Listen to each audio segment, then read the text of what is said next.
안녕하세요, 여러분. 디제하요마. 디니로 디제하 여러분하고 고리아사의 치킨 필때 비리리고 신성 때미도 마고노. 비비딩한 자비로마 나우테다 가오자인 따라 에이베고 사다. 너 게라서 힌지야. 디제로မြန်မာ비리로 묘보노. 고리아사마 아예 아미아이로 비리야မရှိဘူး. 수수방 비야 19လုံးပဲရှိရဲ့. မူရင်း 14လုံးနဲ့ ပေါင်းဆက် 5လုံးဆိုပြီးတော့ရှိတယ်. နော်ပြီးလို့ရှိရင်ဒါကတော့ဥပမာအနေနဲ့ပြောပြတာပေါ့နော်ဥပမာမဘူးတူတာအနေနဲ့ချက်ပြောပြတာ B ကိုကိုရီးယားလိုဂျာလို့ခေါ်တယ်နော်ဂျာဒါကတော့နောက်မှမှတ်ထားလိုက်ရပါတယ်လောဆယ်ကမှတ်ထားမှာကိုရီးယားစာမှာအခြေခံ B အားလုံးပေါင်း19လုံးရှိတယ်မူရင်း B 14လုံးနဲ့ပေါင်းဆက် B 5လုံးရှိတယ်ခဲဒါဆိုရင်မူရင်း B 14လုံးကဘာတွေလဲဆိုတာကိုကြည့်အောင်ကပထမဆုံးတစ်ခုကတော့ခနော်ခါကြတော့ရေးဆွဲပုံရေးဆွဲနည်းရတယ်သူကလေမခတ်ဘူးတိတာဂျပန်လိုမျိုးစုပ်ချက်တွေလည်းမများဘူးဆွဲချက်တွေလည်းမများဘူးသူကကြတော့ရှင်းတယ်ပေါ့နော်ခါဆိုလို့ရှိရင်ချေတို့ဒီလိုမျိုးလေးတစ်ဖြတ်ထဲဆွဲလိုက်မယ်ဒါဆိုရင်ခနော်ဘယ်လိုမျိုးလဲဆိုရင်ဒီလိုမျိုးလေးတစ်ချက်ပဲနော်ဒါခနောက်ထပ်တစ်လုံးကတော့ချေတို့နဆိုရင်လည်းသူပြောင်းပြန်ပေါ့နော်ဒီကားနဲ့ပြောင်းပြန်ပုံစံလေးဒီလိုမျိုးအင်္ဂလိပ်အခရာ L လေးနဲ့အောင်တူသေးတယ် L အကြီးပေါ့နော်ဒီလိုမျိုးထားချက်ဒီထဲမှာရီလို့အဲ့လိုတွန့်သွားတာเนาะအောက်ကပုံလေးအတိုင်းဖြောင်းဖြောင်းလေးရီပေးရမယ်ဒီလိုမျိုးလေးနနောက်ထပ်တစ်လုံးကတော့ဓเนาะဓကကြတော့အရင်ဦးဆုံးဒီလိုမျိုးတစ်ချက်ဆွဲမယ်ပြီးတော့မှအောက်ကနေ L ပုံစံလေးပေါ့ဒီလိုမျိုးလေးညီလေးတော့ဆွဲပေးမယ်เนาะပုံလေးတွေကတော့ဆွဲတဲ့အခါမှာဒီအောက်ကပုံစံတိုင်းဆွဲပေးမယ်ဒါချက်ကဒီမှာဖုန်းနဲ့laptop တွေကနေဆွဲပြတာဆိုတော့နည်းနည်းမညီဘူးဖြစ်နေเนาะဒါကြတော့ဒီလိုမျိုးတစ်ချက်အရင်ဆွဲမယ်ပြီးတော့မှအောက်ကနေဒီလိုမျိုးသွားမယ်ဟုတ်ပြီเนาะအဲ့တော့ခါနာဓနောက်တစ်ခုကကြတော့လသူကလေလကိုရလို့လည်းခေါ်တယ်လလို့လည်းခေါ်တယ်ပေါ့နော်အဲ့ဒါကကြတော့နောက်ပိုင်းမှာချေတို့ဝေါ်ဟာရတွေစက်တဲ့အခါမှာဝေါ်ဟာရအပေါ်မှာမူတည်ပြီးတော့အတန်ထွက်တဲ့ဟာလေးကနည်းနည်းကွဲသွားမယ်ဒါပဲပေါ့နော်လောလောဆယ်ကတော့လလို့မှတ်ထားလို့ရတယ်ခါနာထာလလို့မှတ်ထားလို့ရတယ်နော်အဲ့တော့သူကတိထားမှာကရလို့လည်းခေါ်တယ်လလို့လည်းခေါ်တယ်ဒါပေမဲ့အခုလောလောဆယ်ကတော့လလို့ပဲမှတ်ထားပြီလကကြတော့ဘယ်လိုဆွဲလဲဆိုရင်ချေတို့ဒီလိုမျိုးလေးအရင်ဆွဲမယ်ပြီးရင်ဒီလိုတစ်ဖြတ်လာမယ်ပြီးတော့မှဒီလိုမျိုးလေးသွားမယ်ဟုတ်ပြီနော်လပြန်ကြည့်မယ်ဒီလိုမျိုးတစ်ခေါက်လာမယ်sorry ဒီလိုတစ်ခေါက်လာမယ်ပြီးရင်ဒီအောက်ကနေလိုပိတ်မယ်ပြီးရင်3ချက်လောက်ပေါ့နော်ဆွဲတဲ့ပုံစံက3ချက်လောက်အဲ့တော့ဂါနထာလပြီးလို့ရှိရင်နောက်ထပ်တစ်ခုကတော့မကတော့ရေးဆွဲတဲ့ပုံစံ4000တုံးလေးပေါ့နော်ဒါမဲ့4000တုံးဘယ်လိုဆွဲလဲဆိုရင်ဒီလိုတစ်ချက်အရင်ဆွဲမယ်ပြီးရင်ဒီလိုလေးဆွဲမယ်ပြီးရင်ဒီလိုလေးဆွဲမယ်နော်အဲ့ဒါလေးကမအဲ့ဒါကြည့်အောင်ဒီလိုလေးဆွဲမယ်ဒီလိုဆွဲမယ်နော်အဲ့တော့ဂါနာဒါလမဟုတ်ပြီနော်ကဲနောက်ထပ်တစ်ခုဆက်သွားမယ်ဘာလဲဆိုရင်ဘနော်ဘာကြတော့ဒီချေတို့ဒီလိုမျိုးရှင်ရက်ကလေးပေါ့နော်မြင်းပြိုင်လေးနှစ်ခုအရင်ဆွဲမယ်ပြီးရင်အပေါ်အရင်ပိတ်မယ်ပြီးတော့မှအောက်ကိုပိတ်မယ်ဟုတ်ပြီနော်ထိအောင်ပိတ်မယ်နော်ချေဒီကနေရှိပြတယ်ဘအဲ့ဒါကြတော့မြင်းပြိုင်လေးနှစ်ခုအရင်ဆွဲမယ်ပြီးရင်အပေါ်အရင်ပိတ်မယ်ပြီးတော့မှအောက်ဘက်ကိုပိတ်မယ်နော်အဲ့တော့ဂါနာထာလမဘပေါ့နော်ဂါနာထာလမဘပြီးရင်စကြတော့စလိန်စပေါ့နော်သူတို့ရှိမှာတီချာတို့လိုပဲစလိန်စရောစလုံးစရောရှိတယ်မှတ်ထားမှာဒါလေးကကြတော့စလိန်စအောက်မှာစလုံးစလေးလာမယ်နော်ခုလောလောဆယ်စလိန်စဘယ်လိုမျိုးလဲဆိုရင်ဒီလိုမျိုးလေးတစ်ချက်နှစ်ချက်ဟုတ်ပြီနော်လွယ်လေးတစ်ချက်နှစ်ချက်နော်ဒါကြတော့စပြီးရ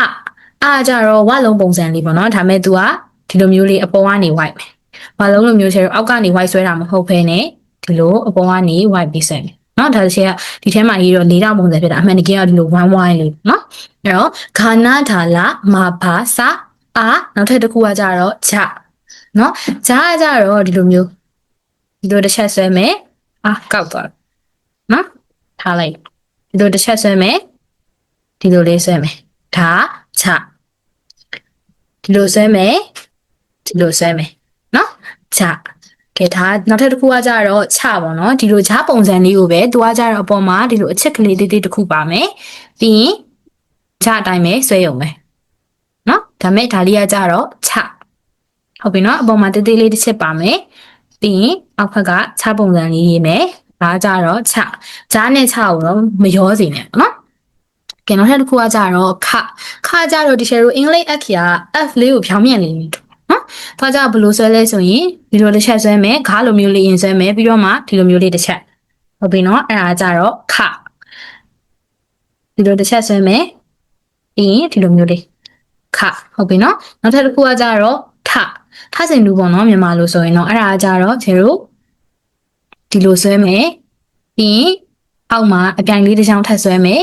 ပြီးလို့ရှိရင်ဒီလိုလေးပိတ်လိုက်ဟုတ်ပြီနော်ဒါတွေကိုထိအောင်တော့ဆွဲပြီနော်ကဲပြီးရင်ကြည့်အောင်ဒီလိုဆွဲမယ်အပြိုင်တစ်ချောင်းဆွဲမယ်ပြီးရင်ဒီလိုလေးဟုတ်ပြီနော်အဲ့ဒါထပြီးရင်ဖုတ်ထုတ်ပေါ့နော်ဖကြတော့ဒီလိုမျိုးလေးတစ်ချက်ဆွဲမယ်ပြီးရင်ဒီလိုမြင်းပြိုင်လေးနှစ်ခုဆွဲမယ်ပြီးရင်ဒီလိုမျိုးလေးအောက်ကနေပိတ်လိုက်မယ်အဲ့ဒါဖဟုတ်ပြီနော်ဒီလိုလေးတစ်ချက်ဆွဲမယ်မြင်းပြိုင်လေးနှစ်ခုဆွဲမယ်ပြီးရင်အောက်ကနေဒီလိုလေးပိတ်လိုက်မယ်အဲ့တော့ဂါနာဒါလာမာဘာစာအကြချခထဟနောက်ဆုံးအလုံးကကြတော့ဟကြတော့ဒီချေတို့ဒီလိုမျိုးအချက်ကလေးတစ်ချက်ဆွဲမယ်ပြီးအောက်ကနေလိုမျိုးမြင်းရှည်လေးပေါ့နော်လူအောက်ကအရင်တော့ရှည်စရာမလိုတော့ချက်ဒီထဲမှာဆွဲတော့တိတ်အစ်မပြေဘူးဖြစ်နေမြင်းရှည်လေးတစ်ချက်ဆွဲမယ်ပြီးရင်အဲ့လိုမျိုးလေးပေါ့အောက်ကနေဝိုက်ပြီးတော့အဲ့လိုလေးရေးပေးမယ်အဲ့ဒါကနော်အဲ့တော့အချက်လေးတစ်ချက်ဆွဲမယ်သူအောက်ကနေအပြိုင်မြင်းလေးတစ်ချောင်းဆွဲမယ်ပြီးရင်အဲ့လိုမျိုးလေးရေးပေးမယ်နော်ဒါမှလည်းလေးတော့မဟုတ်ဘူးเนาะအဝိုင်းလေးအဲ့တော့နော်သူကတော့ဒါကကျတို့မူရင်းပြီး14လုံးပဲဖြစ်ပါတယ်နောက်ဆိုလို့ရှိရင်အမြင်ရသွားလိမ့်မယ်ပေါ့နော်ခန္ဓာဒါလာမှာပါစဆိုပြီးတော့မှတ်မိသွားလိမ့်မယ်အခုကတော့တလုံးချင်းစီကိုမှတ်မိတဲ့လောက်ရေးပြီးတော့ကြက်မယ်ပေါ့နော်မှာခါဆိုရင်လည်းရေးနေနေခ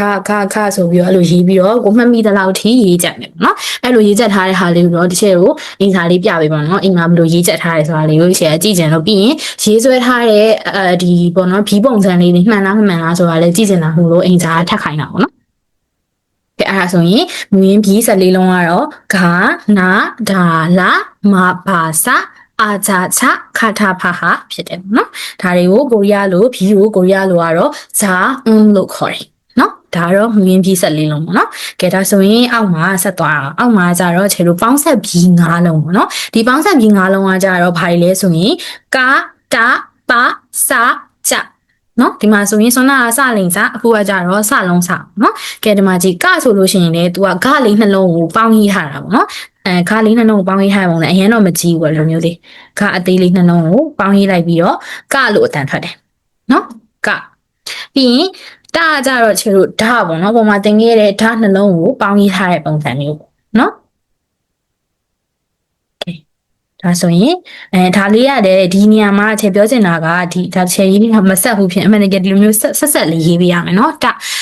ပေါ်ကချယ်ရိုလာရခေါ်တယ်လို့ပဲပေါ့เนาะဒီတကလည်းသူ့ရဲ့သုံးလုံးတဲ့ပုံစံပေါ်မှာမူတည်ပြီးတော့ဝဟာရပေါ်မှာမူတည်ပြီးတော့တစ်ခါတလေကြရင်တအတန်လည်းထွက်တယ်တအတန်လည်းထွက်တယ်နော်ဘလို့ဆိုရတော့တလို့ပဲမှတ်ထားပြီးရတယ်နော်အဲ့တော့ကတနော်နောက်ထပ်တစ်ခုကကြတော့ပကြတော့တကယ်လို့အပေါ်ကတင်ခဲ့တဲ့ဘာနှလုံးကိုပေါင်းပြီးတော့ပလို့အတန်ထွက်တာနော်ဒီမှာလူမျိုးဘာလေးနှလုံးကိုပေါင်းရေးလိုက်လို့ရှိရင်အတန်ထွက်ကပဖြစ်သွားတယ်နော်ဒါကြတော့ပေါင်းဆက်ပြီးအားကြောင့်မလို့ပေါင်းဆက်ပြီးလို့ခေါ်တာပေါ့နော်အပေါ်ကချဲမူရင်းပြီးတွေကိုပေါင်းပြီးတော့ရေးထားရဲပေါင်းဆက်ပြီးလေးတွေနော်အဲ့တော့ကတပနောက်ထပ်တစ်ခုကကြတော့စကလည်းဒီလိုပဲကျတို့ဘောကစလေးနှလုံးကိုပေါင်းရေးလိုက်ပြီးတော့ဒါစလုံးစနော်ဒါဆိုလဲစနော်ပြီးရင်ကြကြတော့ဘောကဂျနှလုံးကိုပေါင်းရေးပြီးတော့ကြလို့အတန်ထွက်တယ်နော်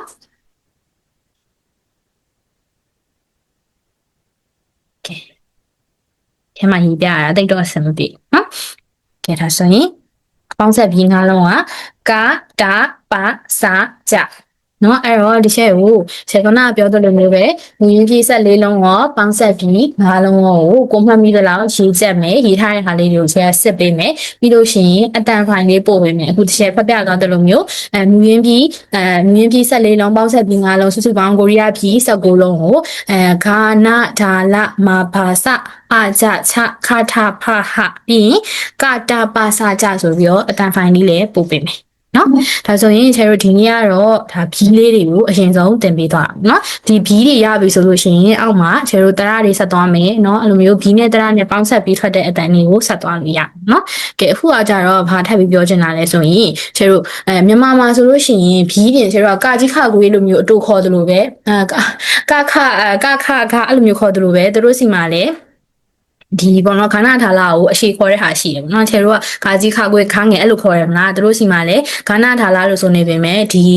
ဘီရဲ့အတန်ထွက်အရှိရှိတယ်နော်ဒါကြတော့ဘူးတုဒ္ဒအနေနဲ့ဖြစ်ပြီးတော့ဒါအခြေခံမှာသိထားတဲ့ဟာမျိုးလို့ချဲတင်ပေးရအောင်နော်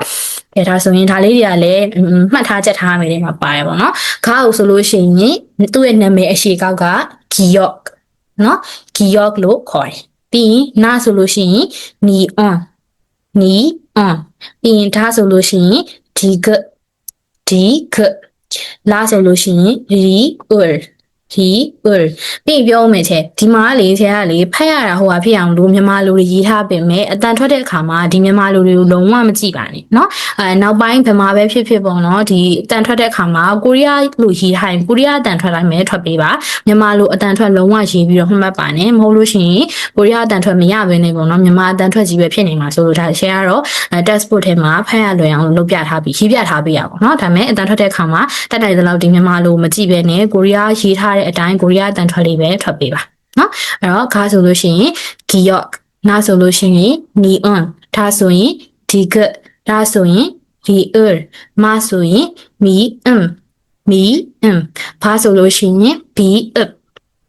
စာဆိုရင်ရှီအိုနော်ရှီအိုပြီးရင်အဆိုလို့ရှိရင်အီအွန်ပြီးရင်စာဆိုလို့ရှိရင်ဂျီအိုပြီးရင်ချဆိုလို့ရှိရင်ချီအတ်ခါဆိုလို့ရှိရင်ခီအတ်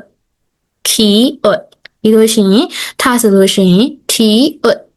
နော်ထီအတ်ဖာဆိုလို့ရှိရင်ဖီအတ်ဟာဆိုလို့ရှိရင်ဟီအတ်ဒါလေးတွေကကြတော့ဆောနာတစ်ချက်ပြောသလိုပဲ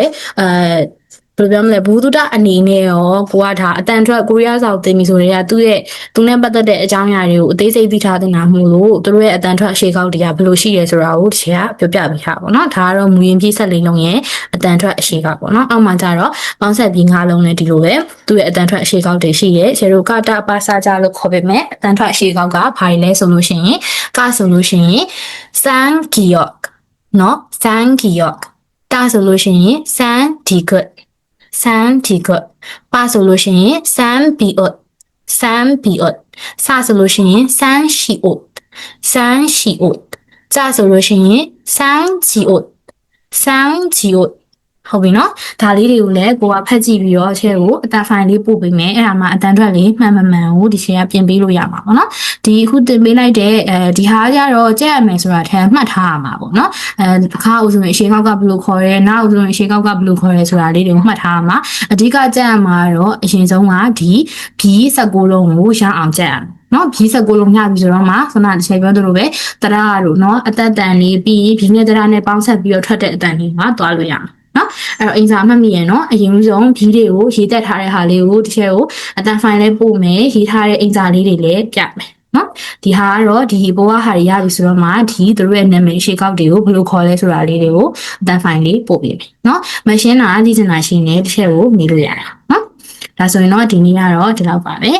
그럼 수고하셨습니다 여러분